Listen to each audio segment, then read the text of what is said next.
we were gifting to these girls who had just been on The Bachelor. They loved it. They shared it. And obviously we had spikes in sales. And I thought, wow, there's really something in this. This social proofing is exactly what we need.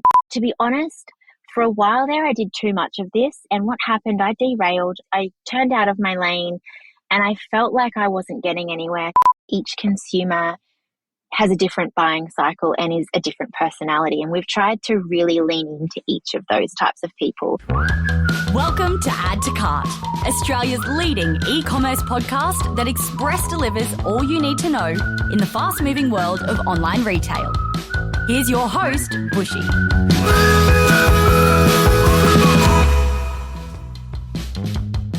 Welcome to another episode of Add to Cart. I'm Bushy and I'm joining you from the land of the Turrbal people, otherwise known as Brisbane, Australia.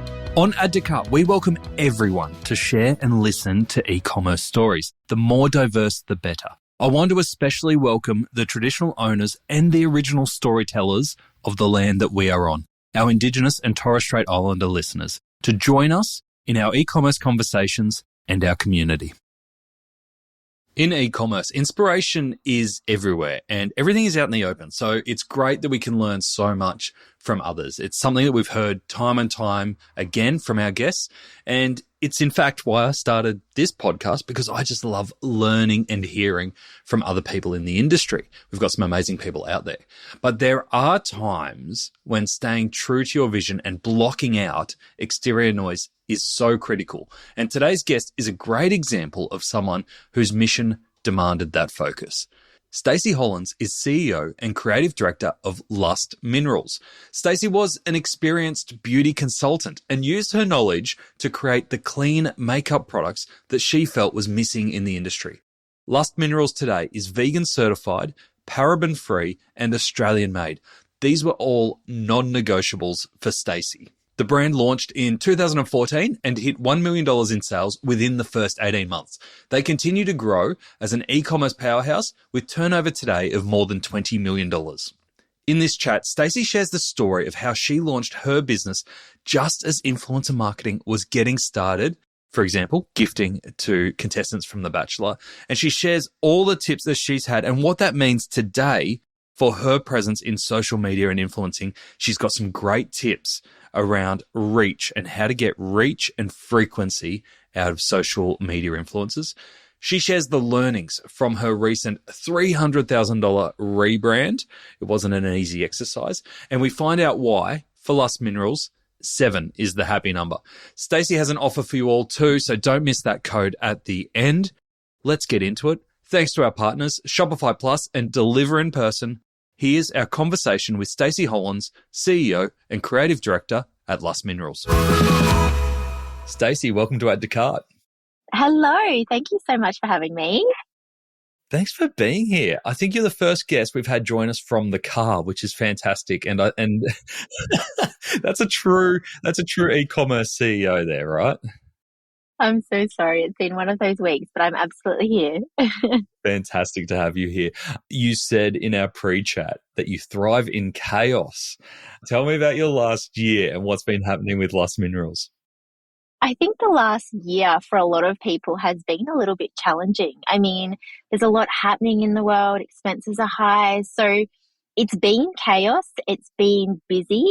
And I think it's been, I don't like to use this word, but almost a bit of a slog. I mean, yes, we did obviously do well last year and we did slightly, beat the year before and we've had that growth, but it was challenging. And I think that's the chaos that I live in. I thrive in chaos. When it's not chaos, my brain doesn't function very well. So I think I just put myself in it. That's beautiful. What's the secret to bringing the team along on the chaos? Because I could imagine as a founder of a brand such as Lust Minerals, like you're all in, like you are going for the chaos. How do you bring the team along? I think it's cultivating a high-performing team and onboarding a team that you want to be around. We go through quite an extensive onboarding process and really start to understand, who we would bring into the team. I live at work, so I want to be around people who want to be there. And, I'm a very open boss. If anyone's got any troubles, we talk about it. If you've got a problem, I can help you with a solution. If you don't tell me it's your problem, you keep dealing with it. So I think just having a really open communication, our teams thrive in not only chaos, but the excitement of the growth and the amount of women we're helping. And, we do huddles every week. We share our wins with the team, positive reviews. Every department jumps in and shares reviews. So I think it's just the chaos, the excitement, and having everyone a part of everything is what really motivates and inspires the team, because they are a part of a bigger picture and a bigger project. And I think that's, fulfilling for them as well. Beautiful. So it all comes down to, being open to it. So let's take everyone back to the start. If they haven't come across Lust Minerals or they don't know the backstory, founded in 2014 by yourself. Now, from what I've read, $20 million plus business. Take us back to the start. Where did you come up with the idea and the inspiration for Lust Minerals? Yeah, of course. Okay, so I actually left school in year 11 and went straight to beauty school. It was a 12-month full-time course, 8 till 5, 5 days a week. And it was my Cedesco diploma. And it was exactly what I wanted to do. I loved helping people. So from there, I went straight into beauty therapy, doing all things waxing, facials. And I found a real love for facials, treating people's skin. And I actually had a bit of a niche of treating a lot of people with not only anti-aging, but also acne. So I went through my years. I was a dermal therapist for 6+ years. And what I found was I was treating these women with their skin and their skin conditions, but they were putting products on their face that were clogging their pores. And it was a vicious cycle. And there wasn't a lot of knowledge around, 10+ years ago. We're talking 2011, 2012, before Lust was here. There wasn't a lot of knowledge around mineral makeup, and the knowledge that there was, or the products that, were easy accessible, weren't that concentrated, didn't give the coverage. So I did find an incredible brand that I was started to recommend, but their foundations were $89 plus. So I found a bit of a niche there. I needed an affordable product, one that wasn't going to clog their pores, one that was good for acne. I also suffered acne, so I know the pain. And around this time, it was about a 8-month period, my dad also was diagnosed with cancer. And, young me, all of 21, when I found out, my therapy at the time was research. And all I wanted to do was research a cure for dad. And upon doing this, I did hours and hours. Upon doing this, I actually discovered the connection between chemicals and our health. And of course, it's not the only thing. There's a list a mile long that we need to be conscious of, but chemicals is one of them. So this is all unfolding. And then another thing that happened that was literally my pinnacle moment of enough's enough. I started to get what I can describe as the hand burns. And I was doing facials 8-9 hours, 5 days a week, doing these facials, using these cosmeceutical products with my hands on these people's skins, creating amazing results, but by the use of chemicals. And, it was evident happening on my skin. It was just all sort of happened. And I was like, you know what? Enough's enough. I'm going to create a product that is not only affordable, accessible, it's Australian, it's good for the skin, it ticks all the boxes that I was craving. And I think I was just so young and naive that the rest is history. And so that's a big leap, right? To go from being a beauty therapist, obviously going through all of that with your dad and doing all that research, but then activating that to create not only a brand new brand, but almost a totally unique product in market that's chemical free, but also affordable. How do you take that leap from an idea into actually producing something that is unique like that? Yeah, well, I was definitely in my ambitious years. Google was my best friend. You could find anything you wanted. And I think the biggest thing for me was I knew what the industry needed. I've been in salons at this time. By the stage Lust was born, I'd been in salons for 8 years. So I knew what was missing within the industry. I knew what the stockists wanted. And for me, the first thing I did was just find a manufacturer. I went through quite a few, finally found one within Australia, which obviously was a big value of mine. I worked with her for quite a while. We came up with a loose powder foundation, was the very, very, very first product I trialed. Absolutely loved it. And then I obviously went on to 2 other products. I released 3 when we first launched.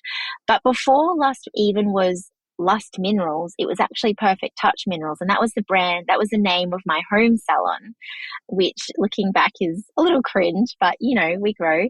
And I actually used it on my brides. So Lust was merely just there for me to use in my home salon, to use on my brides, and the feedback was insane. And I was like, there is something here. I need to take this further. I need to get this into salons. I need to make this a product that goes to market. I need to make it affordable.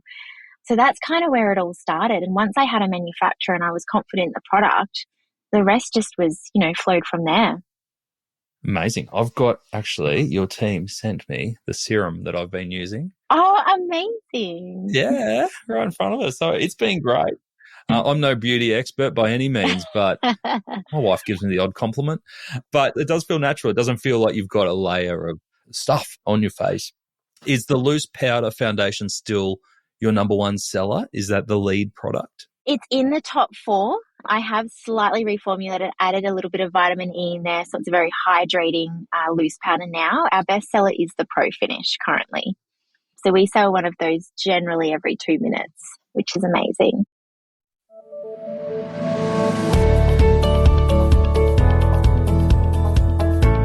What's better than that new hair feeling? The new platform feeling. With a custom platform that was developer heavy, the upcoming launch of new retail stores and expansion into new countries, Oz Hair and Beauty knew that it was time for a tech stack refresh. They chose Shopify to not only power their e-commerce website, but also their point of sale as they opened 7 stores in 18 months. The results were an immediate zhuzh to the bottom line. They achieved 484% year-on-year revenue growth since adopting Shopify in 2017, have had a 50% increase in page speed, and increased average order value by 14%. Get that new hair feeling spring in your step every day with Shopify. Check out shopify.com/au/plus and get in touch with the Aussie Shopify team to see how the dynamic duo of Shopify Plus and POS can help you unify your tech stack for growth. Tell us about the sales channels that you set up, because I know that, you talked about selling it out of your own salon. How did you get it out to market originally and get it in the hands of new customers? And then how has that changed over time? Yeah, so 2014 I launched. I had my sister-in-law on board. She had done makeup as well. And what we actually did for a good 2+ years was cold call. We would spend day in, day out cold calling salons. We would drive around the whole Sunshine Coast within sort of 3 to 4 hours, up to 5 hours sometimes, drive to salons, show them the range. And the first 3 stockists was the hardest. I was like, how are we going to crack through this? We're a brand that nobody even knows about. But once we got to 3, it just dominoed from there. And we started to get other salons started to get the confidence in us. We even offered, we said to these originally first 3, like, you're our first 3. Like, if other salons ring you, are you okay with that? So that was really handy. Obviously, they could ring them for referrals and see what they thought of the range. But yeah, the first couple of years was a solid cold calling on the road, going around talking to everybody.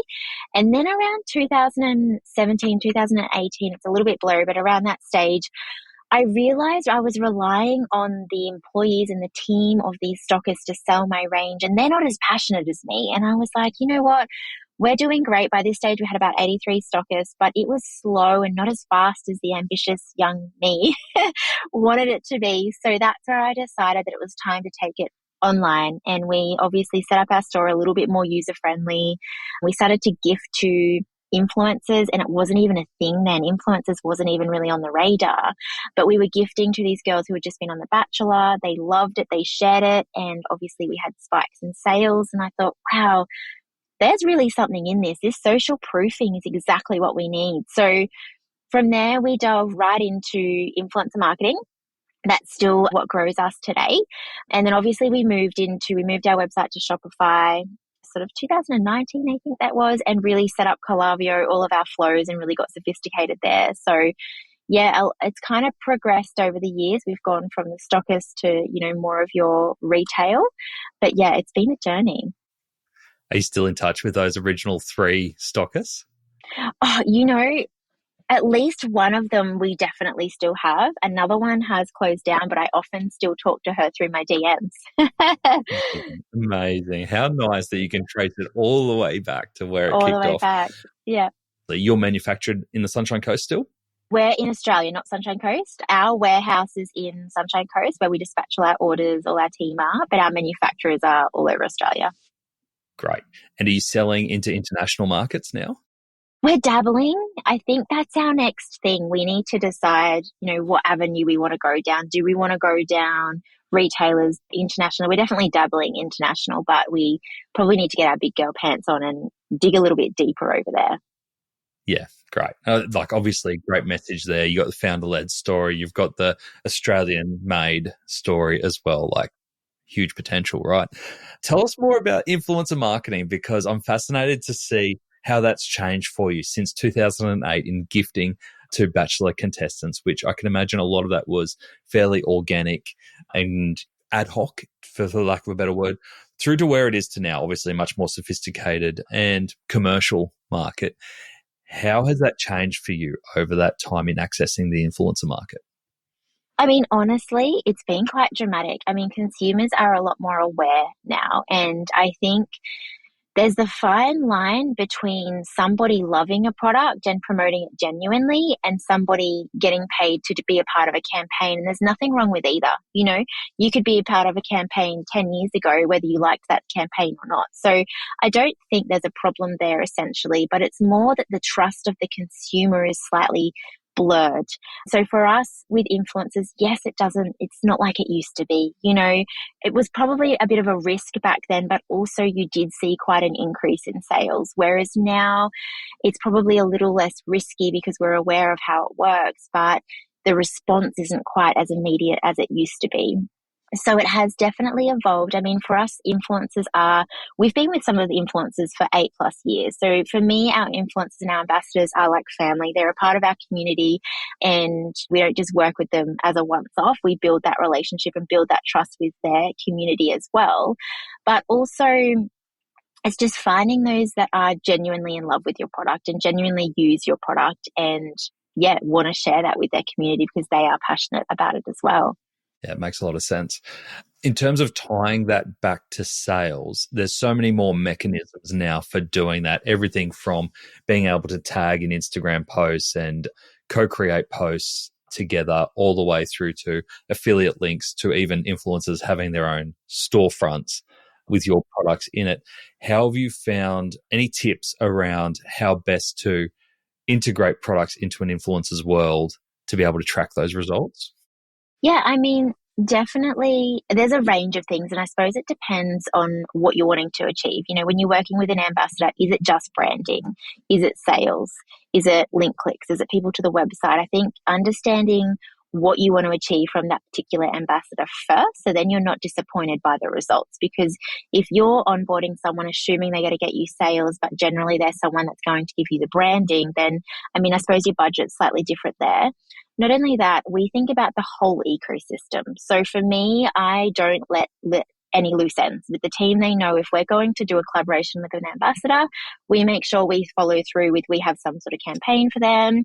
If they're talking about a particular product, we're talking about a particular product, and we really make sure that we really flow that whole ecosystem. And I think trialing too, years ago we used to say every ambassador needed to tag lust in their story. And although they need to make sure it's, an ad these days and everything, tagging in every frame actually drops story views by half, we found in a lot of cases. I know personally, if I share lust content to mine, my stories drop. So it's all about learning and understanding and getting that feedback from not only the ambassador, but doing your own research and just trialing things. And as I said, getting back to what are you really trying to achieve from that particular person, because not everyone's going to generate you sales, and you can't look at everyone to generate you sales.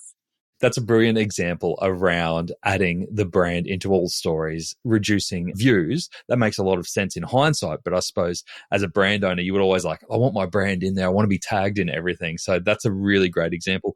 Has there been anything else that surprised you or that you've experimented with that's gotten you great results? So there's a few things. I suppose once you understand what you're working with an influencer for, then you can build out the brief essentially. So for us, if we're not tagging the brand in every frame, we'll make sure that they're showing the brand within the first 3 seconds, or they're mentioning the word Lust Minerals in the first 3 seconds. I think what works really well for us is when we've created bundles for our ambassadors as well. So if they love a certain product, we create bundles, whatever they love, or we can create collections on the website and make sure they link through to those as well. That always works really well for us. And just, as I said, making sure what we're posting and what they're posting, you're getting those touch points because, if an influencer or a community member is seeing a product for the very first time, they need to see it 7 times. So we really want to make sure that we get that ecosystem and they see it here, they see it there. We might even look for friends of the particular ambassador if their budget's a little bit higher to make sure that we're touching as many people as we possibly can and they're seeing it that 7+ times to then want to visit the website and explore us further. Is 7+ times a rule that you try and stick to? We've been dabbling with 4+, with 13+, with 7+. I feel like 7 is like a happy number because the first couple of months of working with an ambassador, you don't see a lot. It's around month 3, which is generally around 5 to 7 touch points that we start to see the momentum. So we've developed 7. I love it. I love that you've got a metric there that you're aiming for. How across the detail, and you mentioned brand before, do you review content? Do you give really strict guidelines in how you want Lust Minerals represented, especially when you are entering a commercial relationship with an influencer? Yes and no. I mean, this is a touchy subject in my opinion, purely because you can give an ambassador a detailed brief and you can say, you must say this, but then it's not organic. It's not natural to them. And do their audience actually resonate with that type of content? In my opinion, 9 times out of 10, no. So if you're working with an ambassador, you need to trust that they understand their community better than you do. So for us, yes, we have do's and don'ts. Essentially, speak about the brand, show the pink tube. Can you mention maybe some hooks about why you love Lust? Here's some examples, but we'll never say, you must say this word for word. It just doesn't work. We have tried it. We've tried to build a campaign a couple of years ago. We wanted everyone to say the same thing, but it was a bit of a flop because, as I said, it wasn't genuine to their community. And we've got some ambassadors that funny, silly content grabs the attention, whereas others are more like, oh my gosh, like I love this. And others is just literally showing the pink packaging everywhere, applying their makeup, talking about something completely unrelated. And that'll get more link clicks and sales than someone sitting there trying to sell you the product. So I think the biggest thing is just understanding the ambassador, like I said, in their community.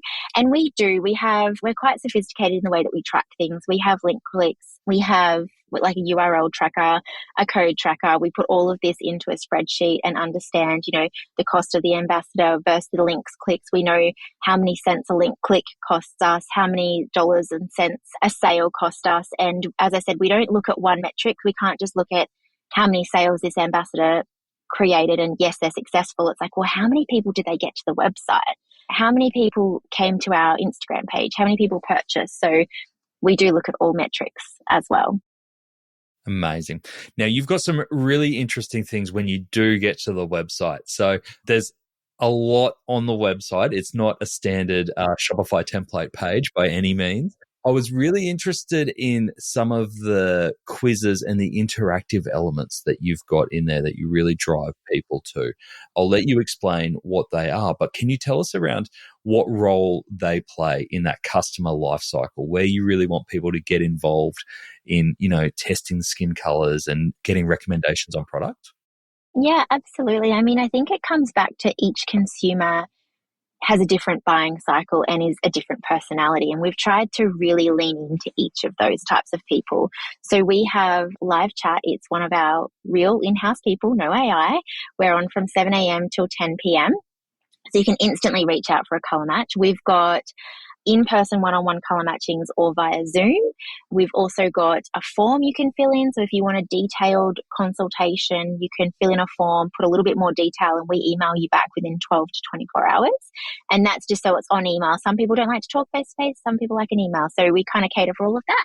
And then we have the quizzes. So that's for people who are, you just want to do a quick quiz like, yep, I'm dry skin. Yep, I'm this. This is my concern. This is what I want to achieve. And then at the end, it will list out some products that are suited to them as well. We have a complete custom website, so nothing's a template. And we find this works really well for us because, most shopping, believe it or not, our busiest time in our store is 9 p.m. and later. So for us, it's really important that, yes, we try and stay on till 10 p.m. But then those who are, a lot of us up breastfeeding or mums, up late, we have a lot of different options that are tailor-made for them and their needs as well. Amazing.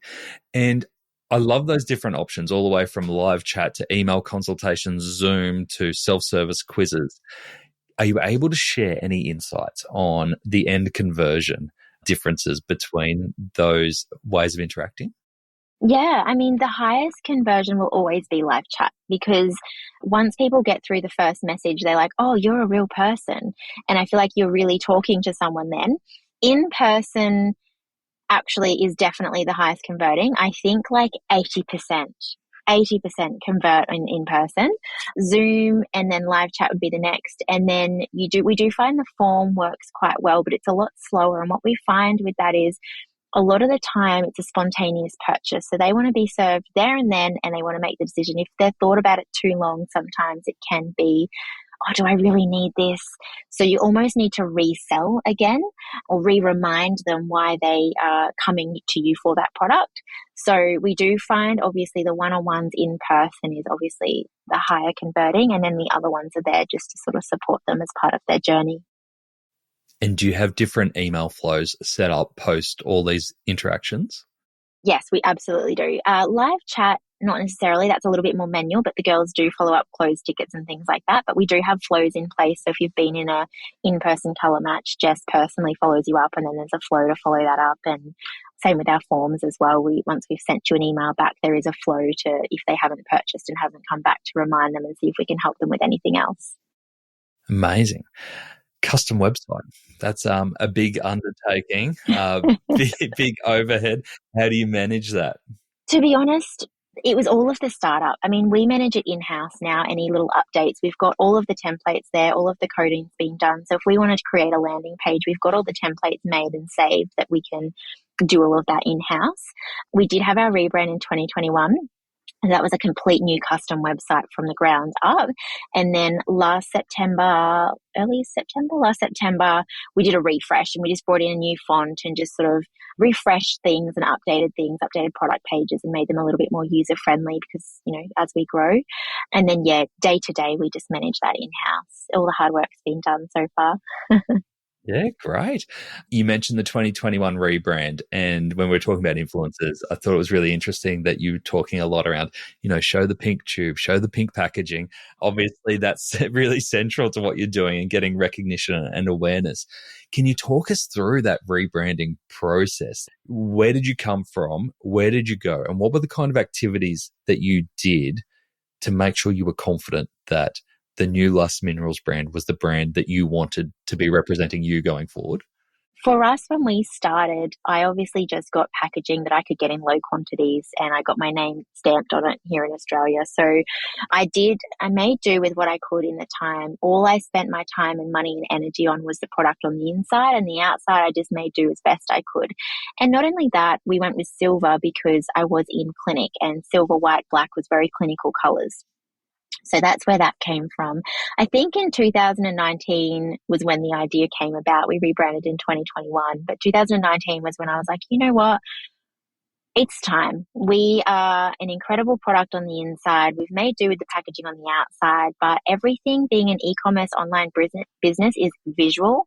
And not only that, I love nice things. I wanted our community to have their products on their vanity and be proud of how they look, be excited to have the packaging that looks nice, feels nice, and the product on the inside as well. So it was really important to me that I delivered that whole package. So I really started to work on that. I worked with a few people actually. The very first one took my ideas and came up with a bit of a concept. I forget what it's called exactly, but imagine like the bones of it, and all the ideas came together. And then I took that to a graphic designer who has a lot of experience in rebrands and branding. And then what she's done is crafted all these ideas and come up with the colors and the Pantones and the logo and everything like that. And we just worked back and forth for about 6+ months to get it exactly how we wanted it to be.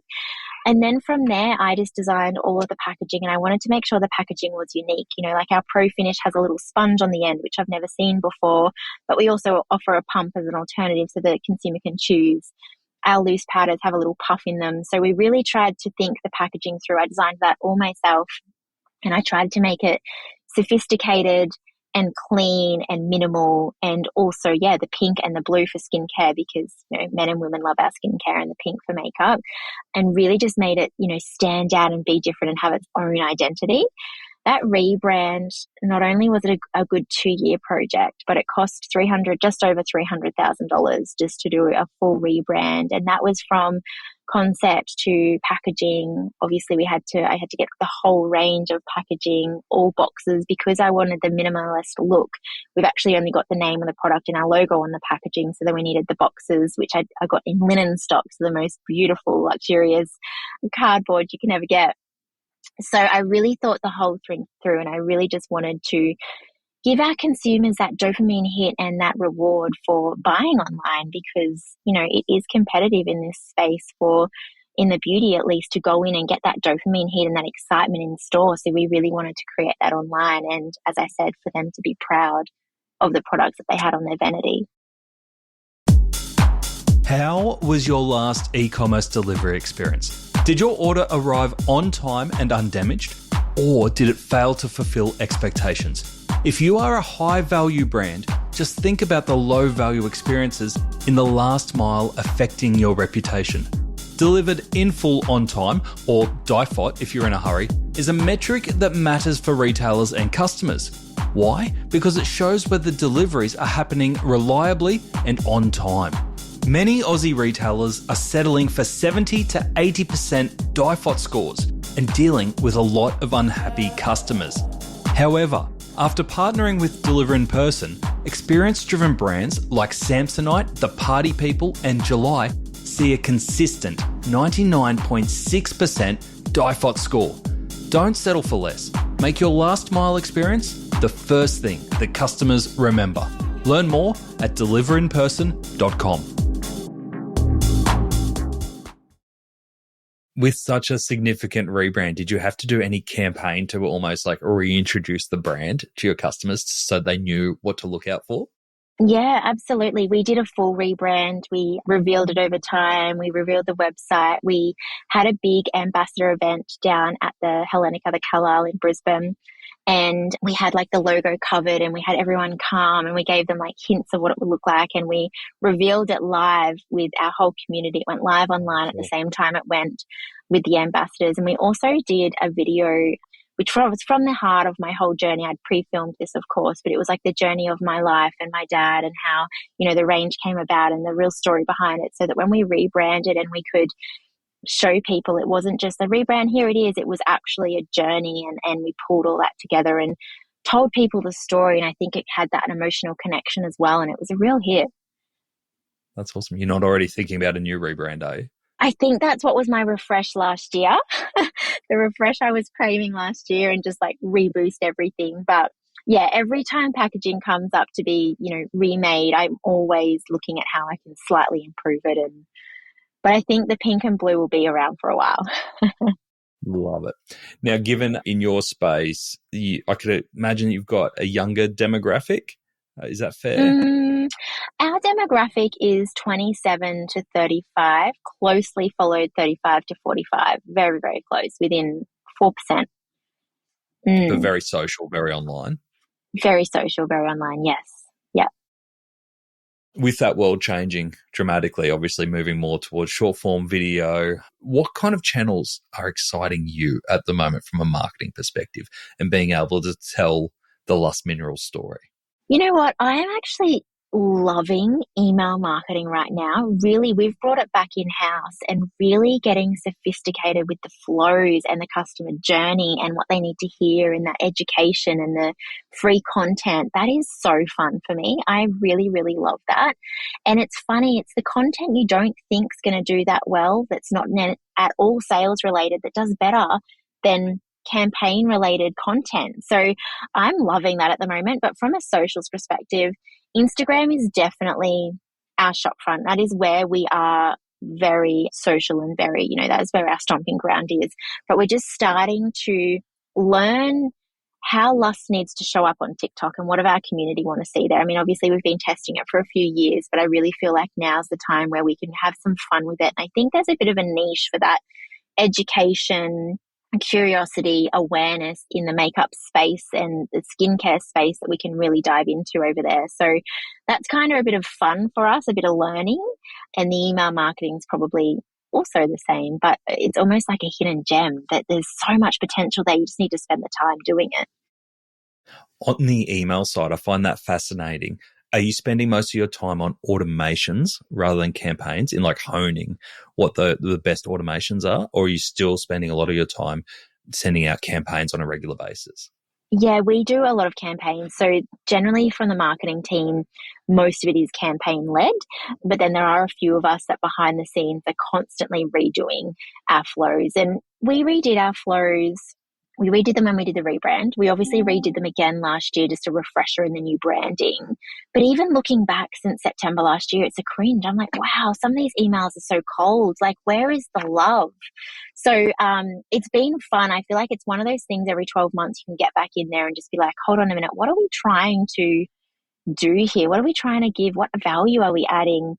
And that's the fun. So that's more like a side hustle, side project that we're doing. We're sort of chipping away at Side it because hustle we within have the a same lot. business. Yeah, Yeah, literally. that's awesome. And you mentioned there that there was some content in emails that you were like, oh, I don't think this will work, but it actually is some of your best performers. Can you give us any little hints or insights around what kind of content that was? Yeah, these are free downloads. So we've created the Lust Beauty Hub. We have our beauty school, but we also have our beauty hub. And that's where every couple of weeks we added free downloads, which is just resources that we want to educate our community on. And so we've been doing emails mainly only monthly. It's like a mini newsletter, but it'll be a little bit of an education discovery piece. And then we'll have free downloads with just information for them. You know, why is my makeup separating? Here's how to fix it, or why is my skin feeling this way, or how do I achieve this? And that content does really well. And I think it just shows how much value there is in giving back without any intention. You mentioned there the beauty school. How does this all tie together? Because it feels like a long game. It really is. You know, my biggest thing is education. I love talking about it. I love educating. Someone says they're sick, I'm like, go and get these millions of vitamins. This is what you need to do.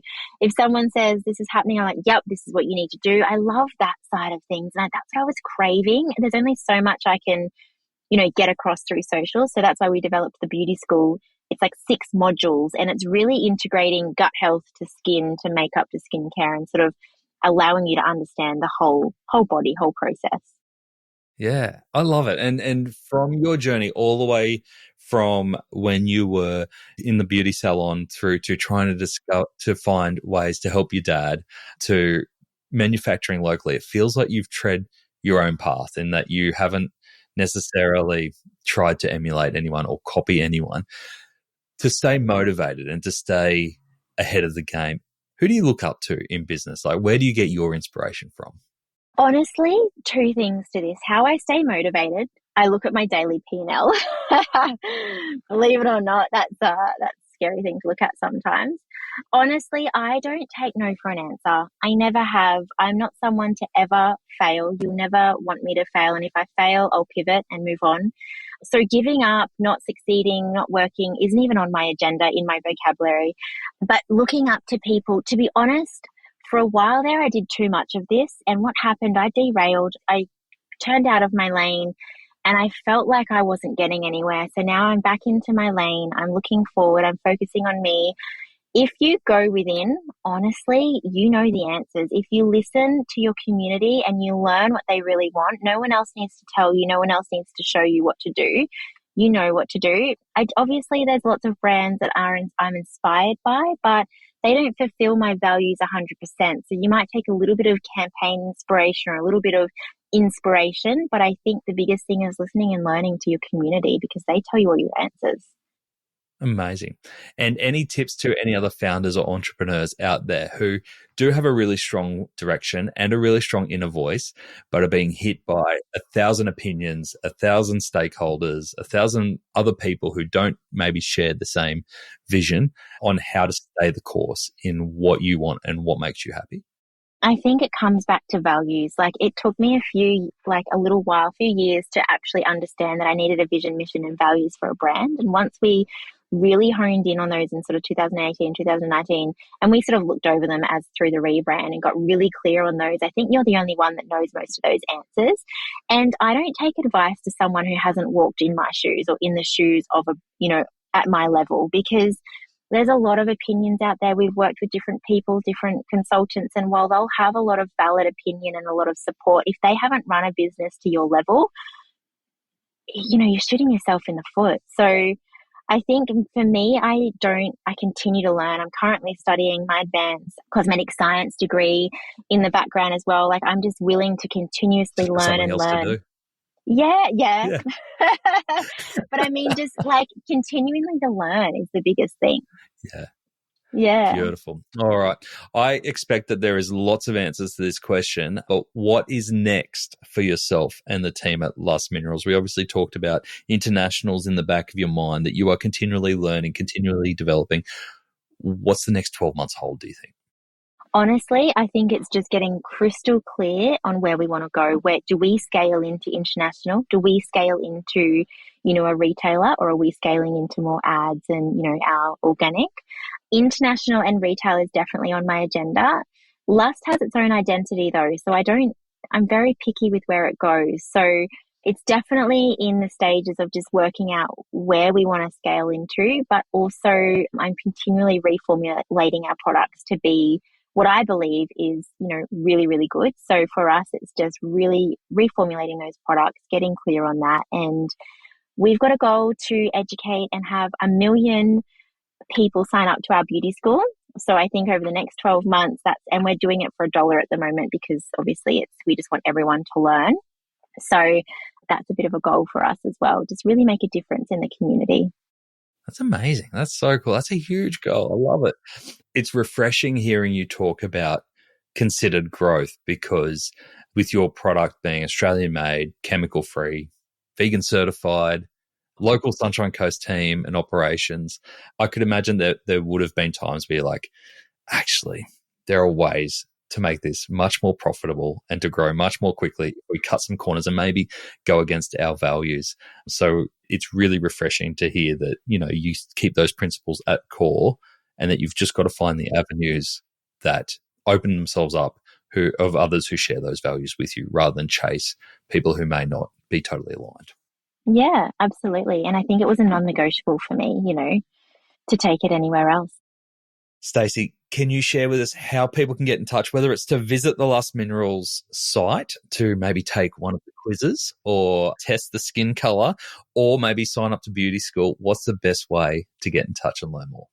Yeah, absolutely. So we're Lust_minerals for Instagram. If you want to jump online and have a look at our beauty school or our retreat or our products or anything that we're doing this year, we're www.lustminerals.com.au. Or if you want to follow me personally, I am at Stace, Stace, Hollands, Hollands on Instagram. And I am a bit of a mixed bag over there. So if that interests you. I think you've just intrigued people. People are like, I've got to go through what this mixed bag is now. Stacey, thank you so much for joining us on Add to Cart. Thank you so much for having me. I really enjoyed meeting Stacey. At first, I was a little concerned that we were doing the podcast from her car, but as she was explaining the thriving in chaos, it all kind of made sense to me.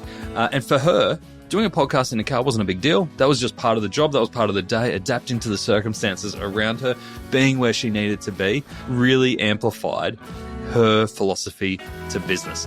Now, as promised, we have an offer of $20 off at lustminerals.com.au. So if you want your dopamine hit and receive some beautifully packaged, check out that pink packaging, clean products, use the code ADDTOCART, all one word, minimum spend of $50 for $20 off at lustminerals.com.au. All right, here is 3 lessons that I will take away from this episode. Number 1, influencer marketing frequency. We don't often talk about frequency when we talk about influencer marketing. We talk about reach, but I love that Stacey was focused on frequency. Now, Stacey relies on ambassadors and influencers as a huge part of Lust Minerals' growth. It's always been her strategy, but the way that she's engaged with influencers has changed a lot over time, with frequency and measurement key throughout. Rather than aiming to get a sales spike off a single post, Stacey and the team aim to build a plan that has 7 exposures of the product or message and they support influencers with their own marketing or campaigns to power that conversion, rather than aiming for influencers to support their campaigns. I love that strategy. Number 2, variety of touch points. As we heard from Stacey, they've put a lot of effort in customizing their Shopify website, and they have a variety of ways that customers can interact with the brand. This could be a straightforward e-commerce purchase, could be a live chat, beauty quiz, video consultation, or even an email consultation. Now, when managing all of these channels, Stacey said the best conversion comes from real-time channels such as live chat because the customer is closer to making a decision.